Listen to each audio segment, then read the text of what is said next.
And today we've got the Double D podcast, and we're joined by Femi Oyeniran. I love that. Thank you. Thanks for having me. One take, Jake. You said my name's sick. Like, you should be Nigerian. I've heard that many times before. I'm anything they want me to be. Fan favourite. And Nigerian also, it seems. And we're also joined by the co-host, the man here. Come on, Pro Beez, man, talk up the thing, man. What are you saying? Pro Beez, Pep Talk UK, boxing and football all day. You know the thing. And delighted to be joined by Femi. I'm not even going to say his surname. Okay. I allowed you to say his surname, which you did correctly. That's what I'm saying. There you go. We're ready to roll. The bills, you know what I'm saying? Done, though. So this man here is highly regarded in the movie industry, renowned as Mooney. Was renowned as Mooney.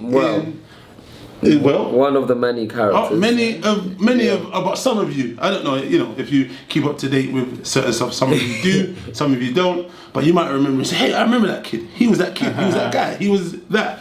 You might even have been a goat one time. I don't know, but Nigerians do that like goats. You know. I just remember that lyric from Bashi.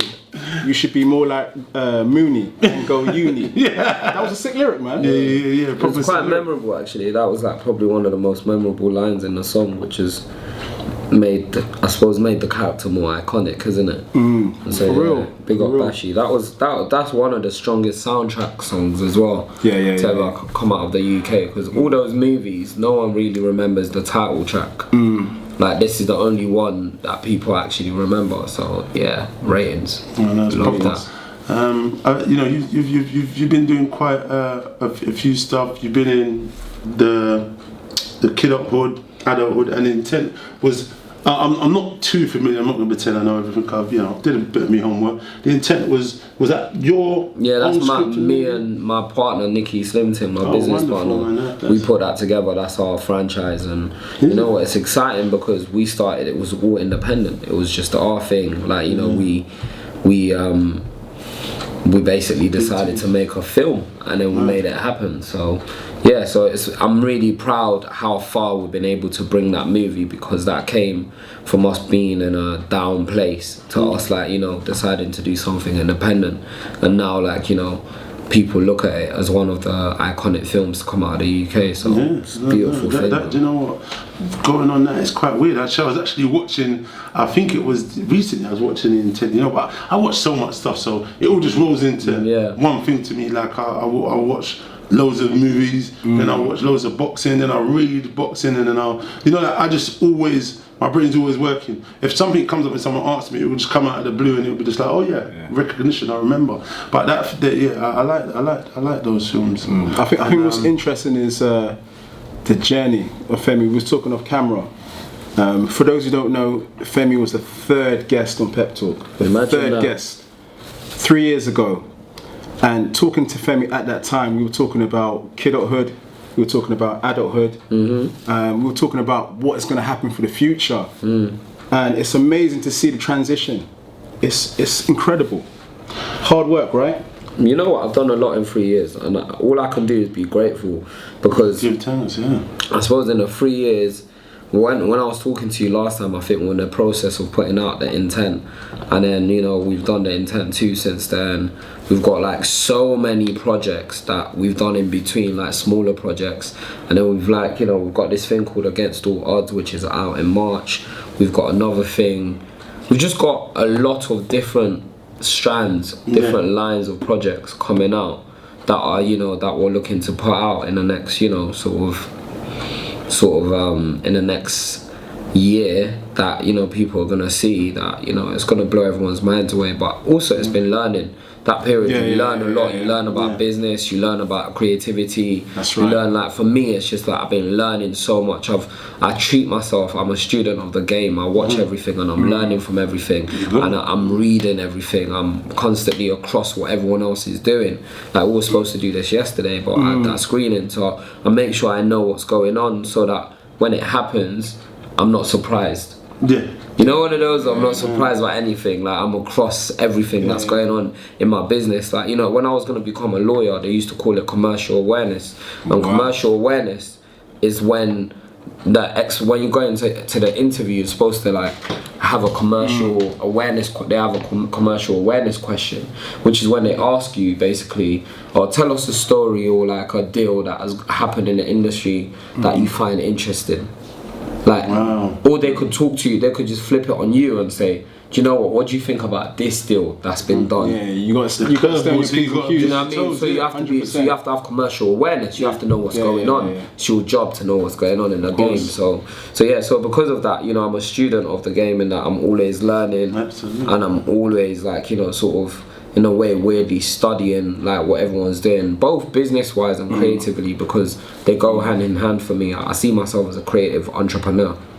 Do you know, it's mad because your character in Kidulthood and Adulthood was Mooney, a guy that was aspiring to be a good guy to go uni. And like you're really playing that was after though. That was after. I was at uni, I'd done uni. Like, you know what it was? It wasn't like I played the character and I went uni. Like, I was in my final year of uni. I was already studying law, like, do you know what I mean? I was already like, it wasn't like, oh, I played this character. And now that's giving you no, like, I was already like, you know, that was, I inspired them to write. You know what? It's mad because, as we were saying, there's a mad wave of successful Nigerian people in sport, music. I mean, Burna Boy.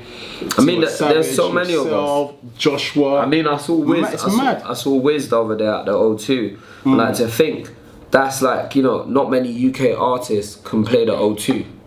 When England, you've got a Nigerian artist playing the O2, ramming it out, and you know, that just speaks of where our culture is at the moment. And I feel like, you know, it's been a long time. We've had, like, I suppose, Jamaican culture outside of America. American culture, African American culture is always going to dominate because American culture is packaged to the world as the biggest culture and the biggest, like, you know, that's America's biggest achievement is making their culture, like, you know, marketable all around the world, right? And so as part of that means African Americans are going to be considered. So when I travel anywhere that's not a black country, they think I'm American because I'm a tourist. If you're a tourist and you're in another country, you're American. If you're an immigrant and you're in another country, you're African. You know what? That's how they perceive it. So like whenever I'm away, they just assume, before I speak anything, they just assume I'm American. And then I tell them, no, I'm from the UK, and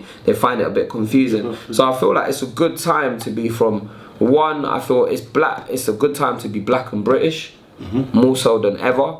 Outside of England, it's still hard for us here, but when you travel and you say you're black and British, people think it's cool, and then it's a good time to be Nigerian, and I'm both. So yeah, so I'm good, man. Now I'm enjoying, like, you know, I suppose I'm at the center of, like, you know, what are people love it here because, again, it's close to Africa, it's close to America, it's in the middle. Like, do you know what I mean? And so everyone loves to come to England because of that. For that reason, I was with a Nigerian guy the other day. He's got one of the biggest streaming platforms in Nigeria that he's launching off, right? And he said he's going to be setting up an office in the UK just because it's easy to get everywhere and there's a lot of talent here. Oh, well, I find, and kind of to go a little bit over saying, you know, UK is a hub. I think it's a very big hub because, you know what, and when you talk about America, they speak our language first, English. You know, a lot of places do speak. It's not the biggest speaking language in the world, but I mean, predominantly for this small place, what we are, we dominate, and it is a hub where people like to come and set up their home. It's very multicultural. Like you say, there's a lot of Nigerians here, Ghanaians, a lot of Jamaicans, and lots of totally different nationalities, you know what I mean? But like you say, you got Burna Boy is going to be at Wembley shortly, showcasing and doing these shows. So, you know, there's a lot of, you know, good stuff. There's an influx, man. I mean, like, even that Beyonce album helped, like the Gift album where she's got all the Nigerian artists on it. She got Shatta Wale on there as well. And, like, a little bit of, but you know, but like I suppose like, all of that helps, like, you know, the perception of the culture.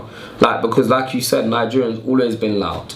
Nigerians always been, like, you know, like, had a sense of entitlement, but now we're backing it on an international level with achievements. Hey, I guess this is a boxing and football show. Let's do it. You're predominantly a football man. I'm a football man. A little bit about boxing. I know about the money people are making and stuff because I like business. Numbers. So you like them AJ numbers? Basically, AJ's massive. You know what? AJ's completely changed boxing. I'll tell you why he's changed boxing. Because he's made it so he's a brand. Yeah. I was in South Africa, right? And I went to a mall. My son went to my wife's aunt's house, and she had a swimming pool in the garden. And my son was like, "Oh my gosh, she's got a swimming pool. I want to swim." I'm like, "Yeah, but I told you to bring your swimming costume in case they have a swimming pool." He's like, "Oh," the aunt's like, "You know what? Round the corner there's a shopping mall, and go like there's lots of sports places there. You should be able to find swimming trunks for your kid." So I go there, and obviously there's swimming trunks. But I see the biggest billboard ever of AJ. But this was in Pretoria, in South Africa. Wow. And in my head, in that moment, I was thinking, you know what? When you think about branding and marketing and marketability, that's what it looks like. You know, it looks like a kid from Watford on a big billboard that he probably will never see in his life. Yeah. At a random shopping mall in Pretoria. Do you know what I mean? And so for me, I'm obviously Mayweather and all of that stuff, like all these people, they've done amazing things for boxing. But what he's done, he's like done this weird thing where he's a brand. He's actually a first boxer where it's like brands can't wait to be associated with my man. Like obviously he's taken the L now and it changes things a little bit. But really, like when you think about all the sponsorships they've got, I've never seen anything like it. Not in any sport. Like it's mad. You know what? I'll interject here somewhat. AJ, when we're looking at again UK and America, we're talking about something totally different. America is like so much 10 times bigger than the UK. Oh, absolutely. So when you're talking about money, Mayweather and AJ, obviously at this point, that's what I'm getting to. At this point, AJ's done phenomenal. Obviously, he's a Nigerian English guy. He went to the Olympics, won gold. So obviously, you've got the whole country behind him. Matchroom's done a great job in marketing. Under Armour's come in and done a phenomenal job again in marketing. When you go to America, you see him on billboards, you see him in the night time. And then you've got the sponsors that are behind him. So they're just plugging him in to all the channels, all the streaming channels. Then you've got the females that tune in for Joshua now, making it more acceptable to come to they just tune in. So, just like girls just watch boxing to see how good looking he is. Yeah. You know, man, my boyfriend's fighting tonight. I've never even heard that. Yeah, like literally the words are my boyfriend. Yeah. Like man, girl that have man, you know. Girl that have man. It's not like it's regular.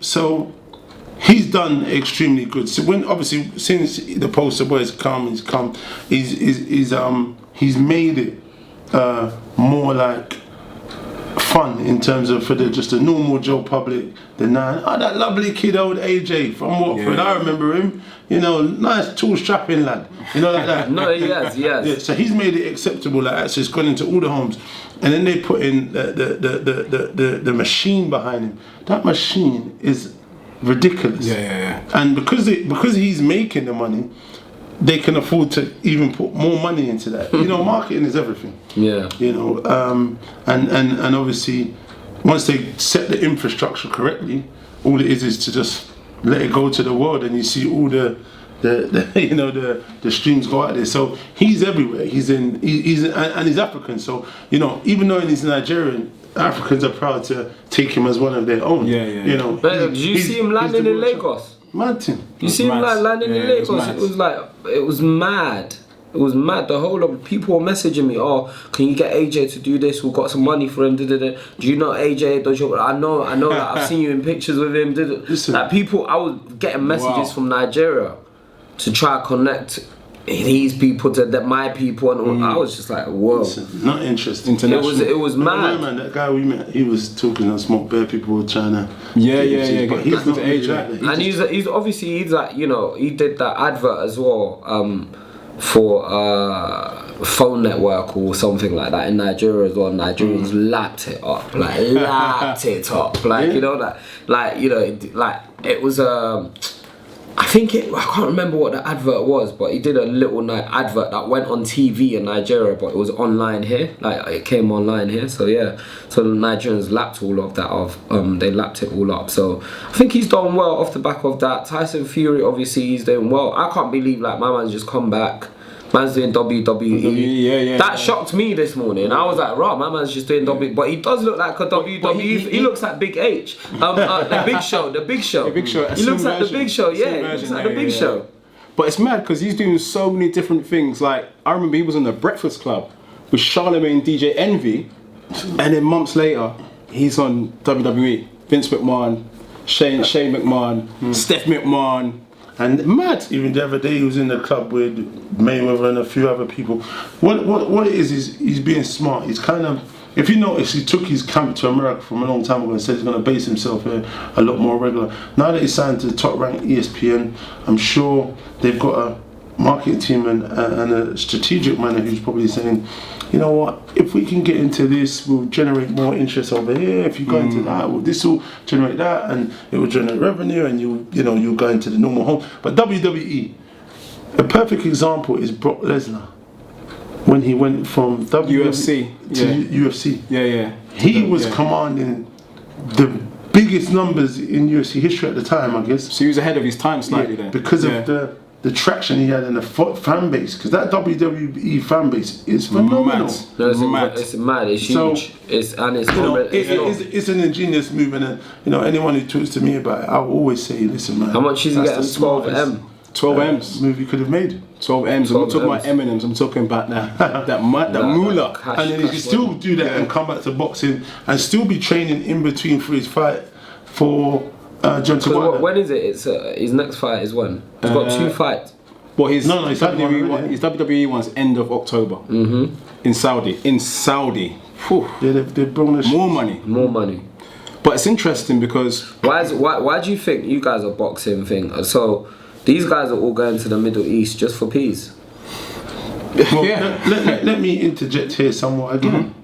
I think there's a little bit. Well, I can't give too much information away, but I mean, right now, I want to learn. In Saudi, I think they want to start to become some form of a hub for boxing. I spoke to the people who are doing the show for Joshua at one time, and they was explaining, they want to put on future fights and stuff they want to do. And then I've met some other people, and they're saying, listen, they believe, they could be like a some form of a Vegas kind of thing where, they could showcase big fights and put it on there. And they want that to be with Saudi fighters also. They want to bring big time fighters over there to fight, maybe heavyweights or whatever, but they still want to nurture and bring along Saudi fighters who maybe they can nurture to become the first world champion, because they haven't got many boxers. I don't even think at the second they've got a infrastructure for the Federation of Saudi Boxers. So this is what I've been told. I'm talking to someone closely about that. So that's hopefully that's an area of opportunity moving forward. And I'm hoping to be. So who do you lot think is better, Wilder, Fury, or AJ? So this is the interview with you lot, innit? Who do you like on the level, like? Because they're completely different fighters, all at that. But who do you think's better? Are you talking about boxing? Pure boxing. Forget the money. And Dillian White, exactly. On a pure boxing thing. Like on a pure, like not money, not hype. Because again, you see in the UK, you see the world now, yeah. The world now is about hype. Like not even just the whole world is we get caught up in hype. It's not even about people's talent. It's not about anything. It's about gas. We just love gas, but on a pure boxing one. Right. No, let's look at this again. Let's break this down. See, on one hand, you've got Bro Dillian, you've got Fury, you've got Wilder, you've got Joshua. In terms of how we look at boxing, I'll go in reverse. I think this one. So I will put Wilder here. In terms of boxing ability, he's got a good job. It's underrated, but really he's not the most coordinated puncher and boxer where he puts his shots together the greatest. But he's got excellent power. He's got a deceptive jab. And then I'll go with AJ over here. who is good at the basic stuff. Got good jab, you know, his combinations ain't bad, but still he's a quite heavy set robotic. He's a bit stiffer, but he's a great athlete. And then you've got my bro and Tyson Fury, for me, who are probably, if you're talking about purest skill boxing attributes, those two are the top 2 boxing purists in terms of skill set, shot selection. You know, they're different fighters, what I look at is as someone who's 6'9", he shouldn't be able to do the stuff he does. That's what I think. And then you've got someone in my bro Dillian Whyte, who's a smaller heavyweight. He's more of a throwback heavyweight to the old school type, who's the smallest of the bunch, but he's quite feared and revered because he's no nonsense, fight anyone, anytime, any square. But his boxing IQ is phenomenal, and some people don't see the stuff he actually does in there when he's doing it. And unless they're new boxers, if you talk to boxing coaches who are students of the game, sometimes they will tell you, him catching and countering, pulling, and you know that what he does, is like, if you watch and how he goes to the body, you know what I mean, how he sets it up. So those two, if you're talking about pure technique and skill, those two are right at the top, and then you've got those two. But then it doesn't mean if you're the most skillful, you're gonna beat the guys.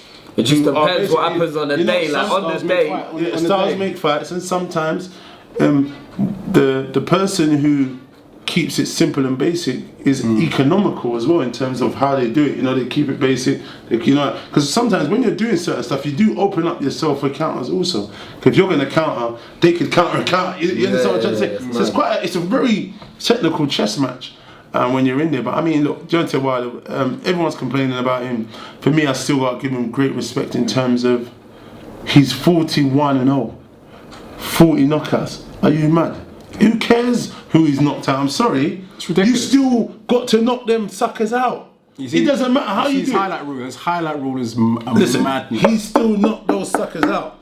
Because you know, people talk about, this man, that man, and he still knocked those guys out. He's got that phenomenal power, that shivering power. Once it hits, it mummifies them suckers and it stretches. But if you're a smart boxer, like Fury did, where when he took that away from him, closed the distance. There's ways to fight him, and I don't believe he's a man that will like a fight being roughed up, being pulled around.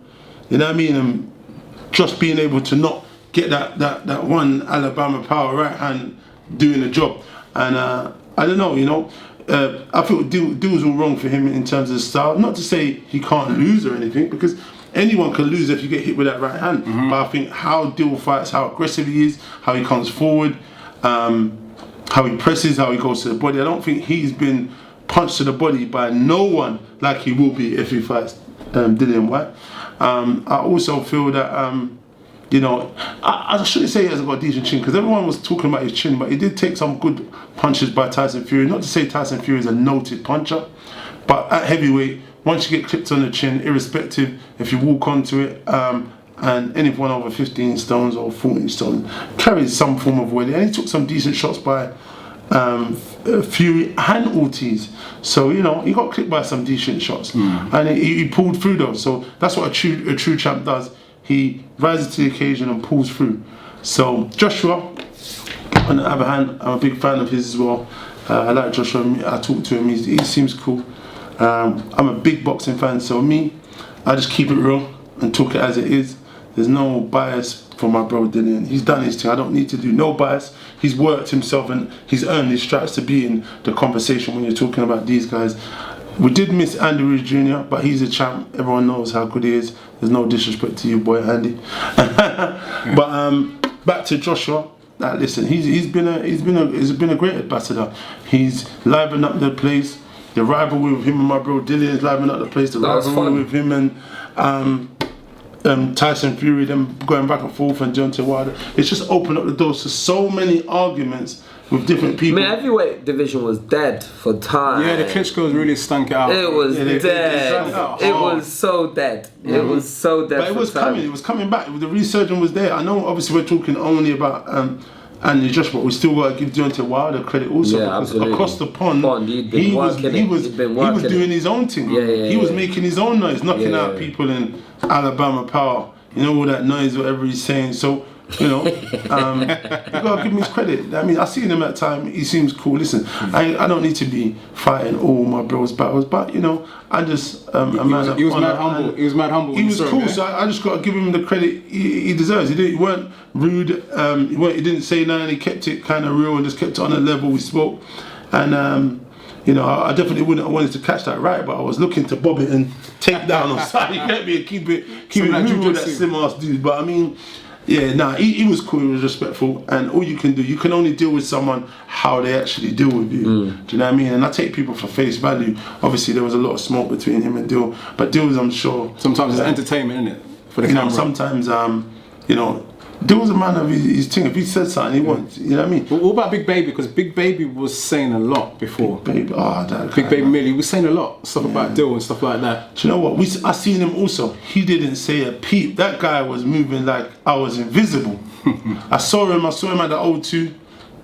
There was a few of us, mind you. I guess you know maybe that's a smart guy yet again. You know what I'm saying? I saw him. He had his security after the fight. Who was it? I think it was after the Chisora fight. Was he there that time? I believe so. I saw him at the hotel. We was in the bar. I was with my guys and we was upstairs and I was seeing him.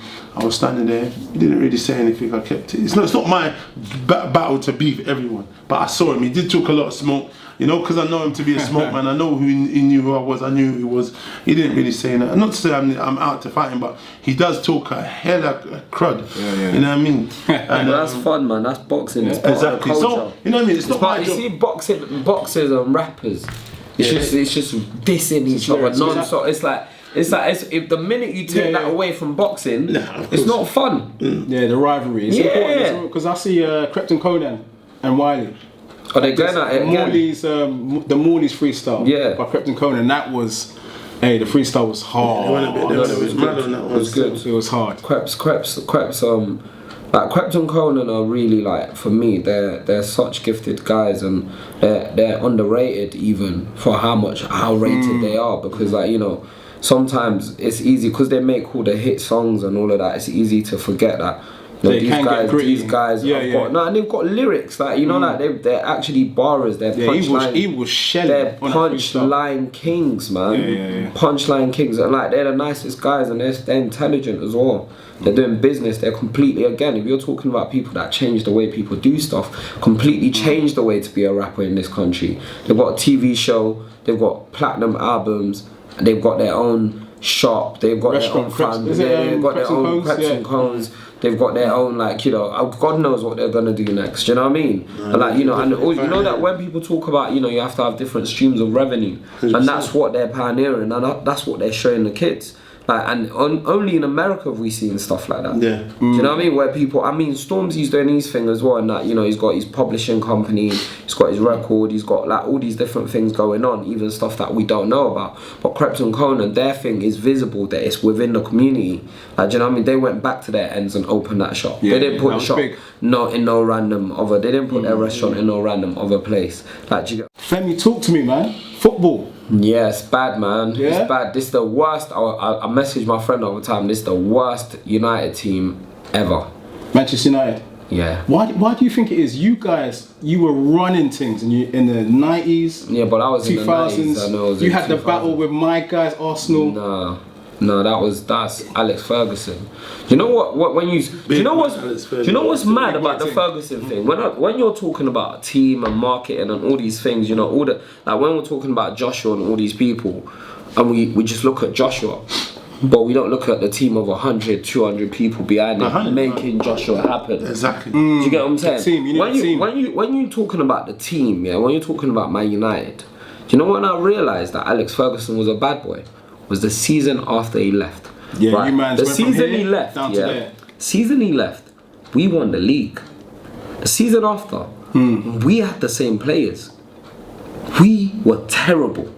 And the players started to look mediocre all of a sudden. And I'm like, do you know what? And in that moment, I realised, we had dead players all along. It was the hairdryer treatment they missed. But he was making them man move. Yeah. And so you realise that, you know what, actually you need a motivator, you need a leader, you need someone to pull it all together. And like regardless of, do you know what, and also it's only like Pep that has really good players in every position. Most great managers, not every player is good, you know. You have to work with what you've got. Pep, in every team he's had the best player in every single position. Like obviously people diss him all the time. I think he's a fantastic manager, but I think he's had a career that's been supported by lots of money, and he's been able to buy. Messi for all them years. He's been able to buy all the best players, and he went to Bayern Munich when they were the best. Like, do you get what I'm saying? He's gone to Man City, and he's basically picked. He's got a player for every position, 2 players for every position, right? And you realise in that moment that Ferguson was getting, he had like 2 or 3 good players, and everyone else was average. He had some workhorses. Yeah, everyone Nicky else Butt was, Nicky Butt, like man had John O'Shea and them man there, like, but like John O'Shea, I will take him back now. But to be fair, Lindelof. No, Lindelof. Do you know what, Lindelof? Yeah, I used to like him. I'll be honest, I liked him, but he's weak, man. That man they need to go gym, fam. I see how them man Mane just shrugged bro, him off them the man other they day. need to go gym, fam. Them man them, like you see man like Mane looking like tiny next to him, like them man shot, like he's always getting brushed. He's missing headers, and he's been identified as our weak link because every single time they lump the ball forward towards him, and he's like, you know, he misses the headers or gets shoved off. Like he's not strong enough, man. We should be playing that new youth. The little Congolese, Ivory Coast Congolese. Twanzebe. Yeah. Not Thames, bro. Twanzebe. Man, excuse my Ghanaian. No, Twanzebe. But him, we should be playing him. And Maguire in the middle should be like, we need someone on the left. Maguire's hella slow though. Yeah, it doesn't matter. He works. Yeah, man moves like a snail. Yeah, but he does his thing. He makes up. He makes up for it with his mind. Maguire should have Maguire, Twanzebe next to each other. He's young. He's quick. He can play with both feet as well. He's a proper baller. And then you have AWB, Wan-Bissaka on the right. Then he's a baller, by the way. No, and then Ashley Young should be nowhere near that team. Do you know who bought Ashley Young? He's still playing. Alex Ferguson. He's the only player that's still there from Ferguson days. Do you know how mad that is? Wow. You just mentioned that was a bit. Do you know how mad that is? We've gone through 4 managers, like, and in 7 or 8 years, my man is still chilling. Nah, he should be at least on the bench. What are you saying? Eating a paycheck neatly. Do you know what, Ashley Young? Do you know? Should I be real? I reckon Ashley Young's a nice guy, and he trains hard, and that's why he makes the team every time. You know that sometimes when we look at football, we look at what we see on the pitch. Yeah. We're not looking at what's like going on what we don't the scenes. see. And that's what they look for. They look because my man's probably training well. He's probably like listening. He's probably tactically. All of that is very he's probably important. up there. But actually, does the body allow you to put them good crosses in anymore? Because the crosses sometimes he takes like bare long to cross, and you think, oh, this cross is gonna bang, and it's just dead. But talk to me about that lyric by Stormzy when David Moyes was at the club. He was appointed. What was that lyric? I come to your club and F things up. I'm David Moyes. Yeah. That was a bar though. Yeah, but that's some hard bars by Stormzy. He came and killed our team. So what about your man Solskjaer? He ain't killed your team? Do you know who we should have kept? Bro, I thought he was at the wheel, bro. Do you know who we should have kept? What's his name? The Dutch guy. Oh, Raymond. No, not Raymond. I know the one you took. The one that. Why can't I remember? The number 2.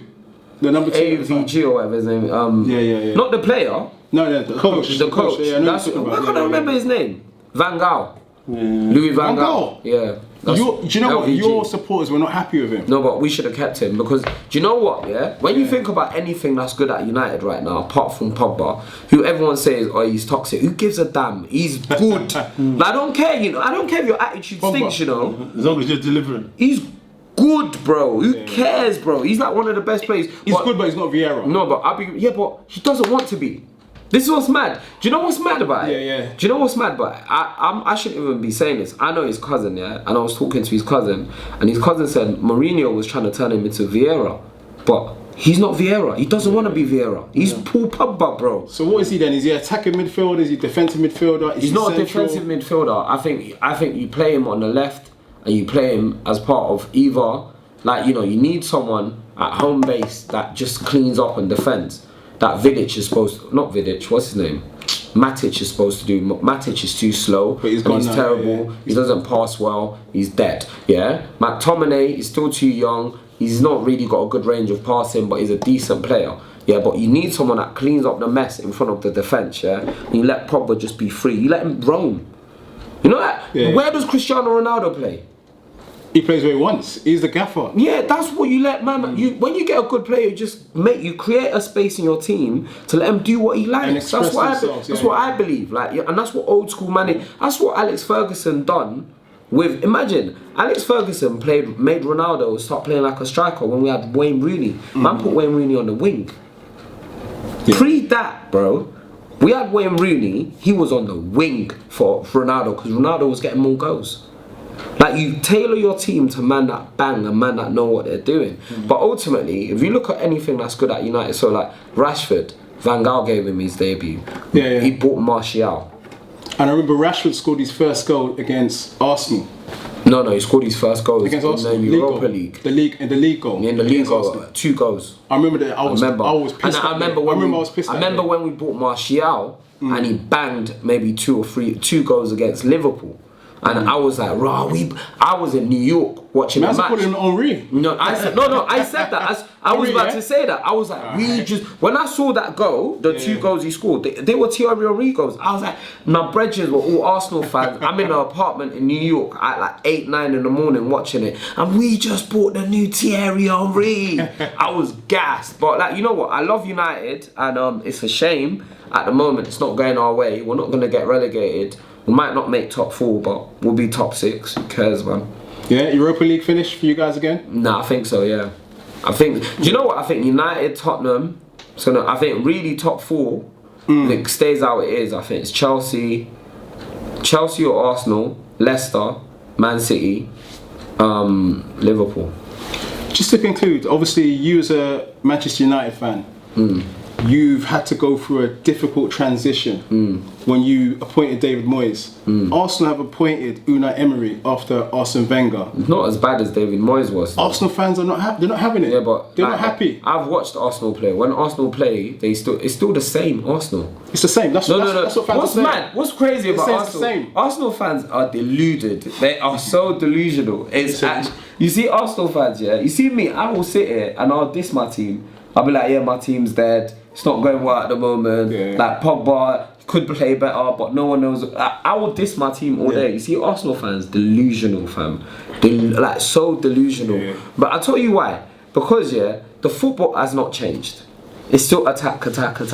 Yeah, it's like underachieving this thing. Yeah. No, but the problem with Arsenal, is that it's like Arsenal are allergic to buying good defenders.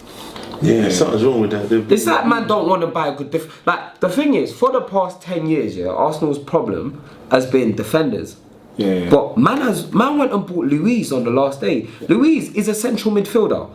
He's a very good central midfielder. He's not the best defender in the world. Man bought you see what I get scared of? When we bought Matic, is it Matic? Yeah, we bought Matic from Chelsea. See, when your rivals are willing to sell players to you, that means they're dead. They're done. That means they're dead. Peter Cech, David Luiz, that means they're dead. Have our leftovers. Like, even like when we got Mata, I thought that was a mad move still, but Mata couldn't fit into that Chelsea team, and I clocked it. Yeah, they knew he doesn't fit into our team. What is it? He's a good player, he's a lovely lad. This is the thing, it's like Ashley Young. Yes, these men are nice people. They seem like nice people. Like, you know, one of those ones. This is not me dissing them. But like, he doesn't fit into the way Man United play. Do you know what I mean? But the problem, the Arsenal thing, Arsenal fans delusional. That's what I think. Delusional, because it's the same brand of football. You've got the best striker. You're not gonna see bare good goals, but you're not gonna be top 4. And what I think? Oh, we're not finishing top 4. I don't think so. I think Leicester are gonna do it. So to conclude, what is the top 4 for you? I told you already. Okay. I told you. I think Chelsea or Arsenal, actually. To be fair, Leicester for sure, because they're playing well. Wow. Okay, Leicester, They're playing well. So what happens if they get a couple injuries? So they've got a decent little squad. They've got a decent little squad. No, but they've got a decent little squad, and they're not playing Europa League, Champions League, this. They're just playing Premiership.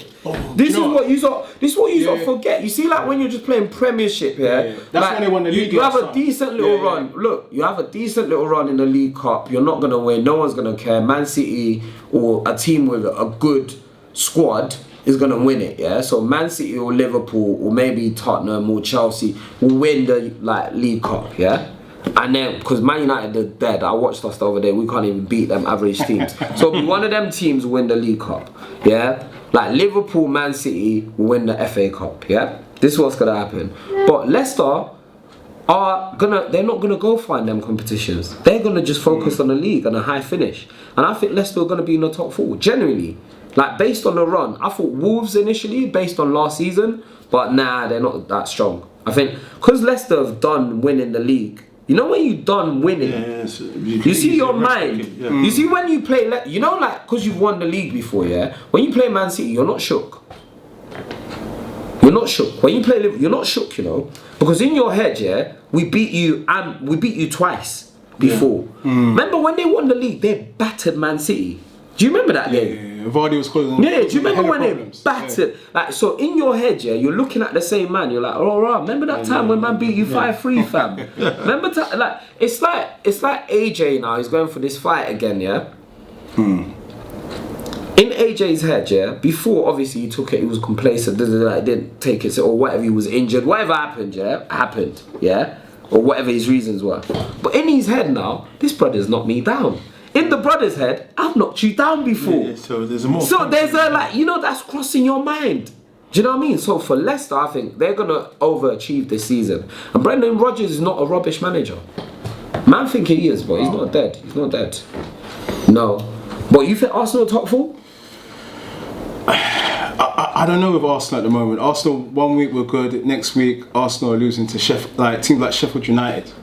Bro, that's embarrassing for me to come through my front door in the morning. It's embarrassing. For years they've been like that. And that's what joining you lot in that now. Man are losing to Newcastle, but drawing with Liverpool. Man United are a banter club, Arsenal a banter club. Yeah, proper, both of them. It's sad, man, because obviously, like the glory days, like back in the day when like the Arsenal Man U game used to decide stuff and used to matter and all of that stuff. But right now, I think Liverpool and Man City are so far ahead of everyone. Like, it would have to take for Barcelona or Real Madrid to buy them players from Liverpool for them teams to become weaker. But they spent a lot of money on them teams, man. They made a lot of investments. Do you know what I mean? And those guys are not leaving because they've got decent contracts. Tottenham, they're not paying their players. That's why they're not playing well. They don't pay their players. I always imagine me. I'm Harry Kane, and like Rashford probably makes more money than me. Even Ozil's not doing nothing. 350. Yeah, imagine that. But I'm Harry Kane up the road. Imagine how I feel. Man, are getting 350. Harry Kane's probably on what, 250? Around that. And he's one of their best paid players. And I'm there. I know I bang 30 goals a season for my team. But man are up the road doing nothing. Not scoring no goals. But not even playing, bro. So they're just sitting on the side drinking bro. That's upsetting. And I feel like Tottenham, like that. What's happening at Tottenham this season is like, imagine like your players is a boss. The boss is not rewarding the staff, and that's why no one's playing well. Yeah, lack of motivation. Yeah, bro. Imagine you come third. You play in the Champions League final, you do this, but your contract's still mediocre. So the same. But man are up the road in Manchester, doing mad numbers. Like Man United, like players just have to say I'm leaving, and they were like, "Here's 400 bags." I'm very sorry, these guys are greedy. They're making a lot of money. I don't feel sorry for none of them. Hey, but you know what? Just saying. Don't you? Big man. I don't feel sorry for none of them. But they generate a lot of money though. This is the problem. You know the problem with football? Do you know the problem with football when people say, footballers get paid so much? If they didn't, it would be slave labour. Because the teams generate. Man United generates turns over like $1 billion a year. But what I'm saying is, I just don't feel sorry for none of them that they're not getting another 100,000. Oh, I mean 100k a week is enough, right? That's enough. You know what I'm saying? No, that's what I mean. It's not enough when. What's the tax? You know how much rate is? No, it's not enough when you know how much you're generating for your team. We're talking about market, we're talking about branding, we're talking about man going to have a fight for 12 million. Like, do you get what I'm saying? We're talking about these men have the same lifespan, you know. No, boxers and footballers. I understand. Boxers are what? What? How long are you gonna box for? Like 20 years. Footballer maximum 15, 20 years. Alright, so let me touch on something. Just to say, for instance, if AJ was complaining he didn't get 10 mil extra, I don't care. Also, it's the same. I don't care for none of it. It's good on them. They deserve. In boxing, you don't play. It's real serious. People are dying. There's a lot of deaths recently. R.I.P. Patrick Day. R.I.P. to Day and a few other guys that passed away over the last few months or this year. But I mean, you know, there's very rare you see incidents where he's done a kick up on a header and he's died. You know what I'm saying? You know what I mean? So what? It's two different fields, and the risk factor is totally. No, different. I'm not literally comparing them. I'm saying like they generate the same level of money. Football does generate a lot of money, but all I was saying is when these guys complain about X, Y, Z, sometimes I say, oh, you deserve it, you don't deserve it. But in terms of myself, shit, I like that 100k if you know, maybe I can go and run a kick 2 balls, big old lummox. You know what I'm saying? But I mean, it's just what it is. Yeah, man. Good luck to them. Hopefully they bloody get more money and. No, I just think for me it's economics. If you're generating lots of money for your bosses, you need to be paid accordingly because that's what it is. Because what you hear about is that Joshua's getting paid 20 mil, say, for this fight. But what you don't hear about is that BT Sports making like 100 million from that fight. Do you get what I'm saying? Because they talk about the star, they don't talk about the people behind the scenes making mad P. Because like you hear about what the star's making, but really, what are the people behind the structures making? Do you know what I mean? Of course, yeah. And that's what is missing in football. They always talk about how much these footballers get paid, but they don't talk about how much the people, the owners, are generating for their own pockets. No one knows how much money the Glazers taken out of Man United. But then yet again, on the flip now, they've invested on the front foot in the club. Absolutely, absolutely. So you've got to get a return on your money. Absolutely. Business again. Absolutely. But you know, I think you need to I'm a strong believer in incentivizing your staff by you know through monetary. Right. So the next film that comes out. Incentivize the staff. I pay my cast very well. You can ask any of them. Okay. I overpay. They're gonna ask me soon. I think I should be. They should make me as the new. What's that guy's name? The Rock. I was gonna say Jason Statham, but the Rock. We could even do that guy. The Rock's big. The Rock's big though. I think you're more the Rock. The Enforcer in the next film. Yeah, the Enforcer. The Enforcer. You know, that's what. In the intent send him in. The intent free. What's happening with that? Just to conclude. Late next year we'll do it. Woo! But I see that. We're not doing. That's not our next film. Our next film's a film called Napa, which is about Iron Napa. Iron Napa, back in the day. Back in the day, so mopeds, like, the culture, all of that stuff. So garage. So that's that garage stroke grime, like in the transition period. So did you used to spit a bit of lyrics? Because I know Adam Deacon used to spit a bit of garage. Yeah. Do you want to conclude? Nah. Yeah. Inside. No. I didn't spit that. I spat grime, not garage. Oh, you was a grime artist? Yeah, I was a grime artist. Okay. But you know, that's in the past now, man. Moved on, man. Well, for me, it's been wonderful having you on the Double D podcast. And we're going to conclude there because that's it. That's show business. It's a wrap. Thank you. Thanks for having me, man. It's been fantastic. My guy. You almost broke my hand with the handshake.